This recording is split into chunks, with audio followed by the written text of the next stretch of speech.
Even a jar with holes, what can you see inside?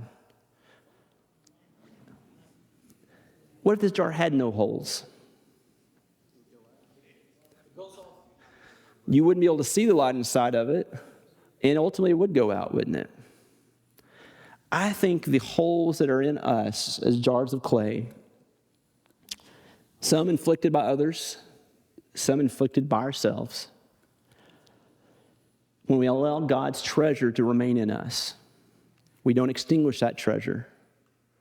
I think it allows others to see His glory within us, even in the depth of that hard place you are. You keep letting His light shine forth and allows others to see His glory and you to experience and continue to experience His goodness.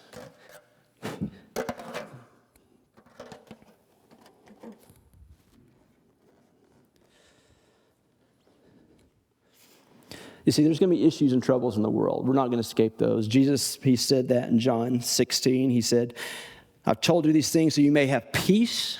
You'll have suffering in this world, but be courageous. I have conquered the world. I've conquered the world. And then even back to that passage about the jars of clay. In verse 7, it said, now we have this treasure in clay jars with this extraordinary power maybe from God and not from us. We are pressured, and look at this, we are pressured in every way.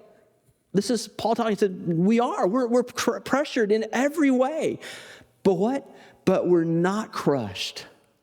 We're pressured, but we're not crushed. We all know that it takes much pressure, to take normal coal or normal carbon and condense it into diamonds. It takes a lot of pressure. But man, once that pressure is applied, it becomes way more valuable than it ever was before. As believers, you may have pressures in life, pressures that come from your faith, some that come from the world that's just around. But you know what? As Christ, as your treasure, as your light inside, you're crushed, you're pressured, but you're not crushed. You're not extinguished. He goes on to say, we are perplexed, but not in despair. We're perplexed. Now, I don't necessarily like the translation that word perplexed there. It means, I don't understand this math problem. We don't normally get too discouraged about math problems, right? Well, this word, if you look back again into the kind of deeper meaning of what this word is, the deeper meaning of this word is to have no hope.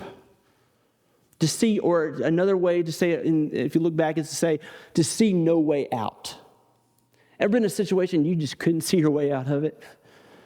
You're like, this is too big. This financial obstacle is too big for me to overcome. This relationship issue is too broken. It can't be fixed. This other thing going on in life, there's no way I can get myself. I've done too much, too bad, too long. There's no way I can get out of this. And anything good can come from this. Well, what does it say? I'm perplexed, or I can see no way out, but I'm not in despair.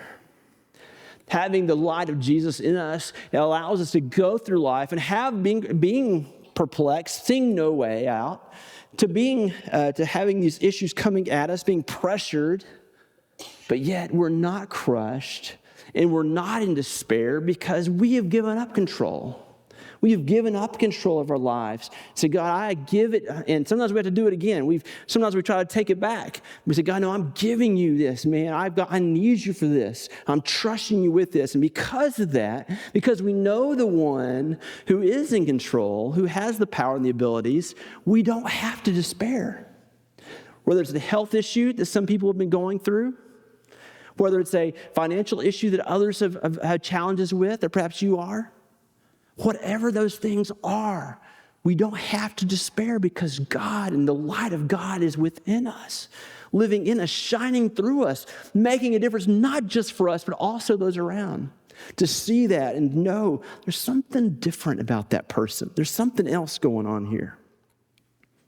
It goes on to say this, we are persecuted, but we're not abandoned. Man, I think he is specifically talking about believers following the ways of Jesus, and the world around them saying, what? No, and actively persecuting them.